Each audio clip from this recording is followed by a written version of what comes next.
Sibingelele babukele emakhaya siphinde sahlangana futhi kwi-production yethu i-Nature Arts Production. Hayi namhlanje topic yethu ishukumisa umhlaba. Our topic is about girlfriend allowance. Ngabe uthando likhona yini la imali ngekho khona? Sibingelele bana siswethu. Ngabe uthini nje? Uthini uvo lakho ngale topic? Ayimesome ngakusho mina. Abo la ngekho khona imali. Hayi uthanda litholakala. Phela uthandweni imali yadingeka. Yes. Kokuqala uyintombazane, fanele ugeze. Undoda nje kunikeza imali. Ubuke phela uphuma nje kuthiwa hayi intombi yabafayi, iright intombi yabafa. Manje ubafa bengenamali uzomenzani ubafa ungenamali? Fanele ube naye, ubafa benayo imali ukuthi akuspoile umuntu wakhe. Ikona engakusho nje kuphela mesiswami. Hayi babukeli nizelile ukuthi usisuthi yena ucela makubonakala aphume nje. Bonakala ukuthi hayi phuma ingqothovu kabafa. Ngabe wena bhuti uthi nje ngaleyo ngqothovu yabafa.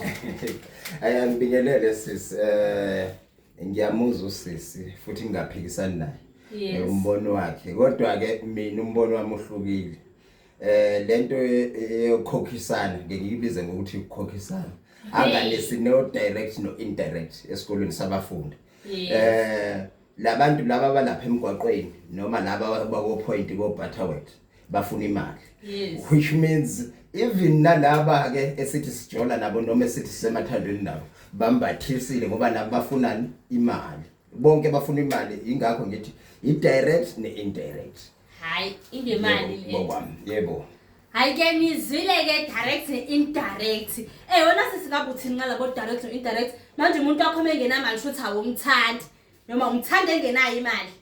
Hayi mina sisi bengivumelana nosisi. Esikhatsini esiningi sabantu besifazane sidinga imali khona sizokwazi ukuthi sithengele idingo zethu. And abantu besilisa abaningi abathanda ukuthi sisebenze. Shothi bafuna ukuthi sidependele kubona bona babuka sengathi thina sibacela imali ngenxa ukuthi mhlawumbe thina sikwazi ukuyibambela ngokwethu. Bona babona ukuthi yena thina singasebenzi sihlale endlini khona sizokwazi ukuthi sibacela izinto so imali yadingeka othandweni.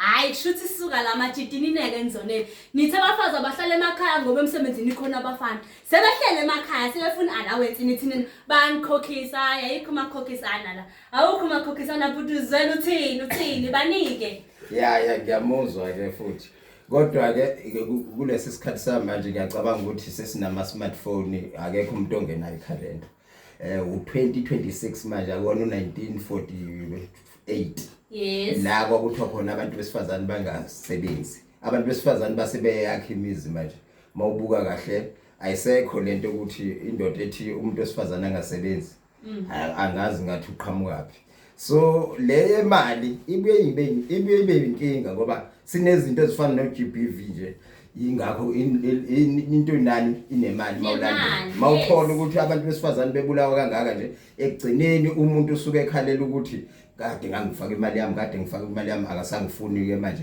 abesethatha umphefumulo wakhe singasho ukuthi into eright indaba yelento ye GBV kodwa amadoda amaningi angakhokhiswa angarentiswa akavamile ukuthi alokwevela kuma TV ukuthi ababulele abantu besifazane abantu abavamise nje ukubulala abantu besifazane ilabantu abakhokhayo hayi baphelile abantu imali yama-weave ufele i-weave yakashane singaze ufele i-weave yakashane ufele iPhone 18 hayi mantombazane come on guys come on man sibonge kakhulu babukeli nani bhalana nama comment lapho ukuthi nithini nge girlfriend allowance sabona na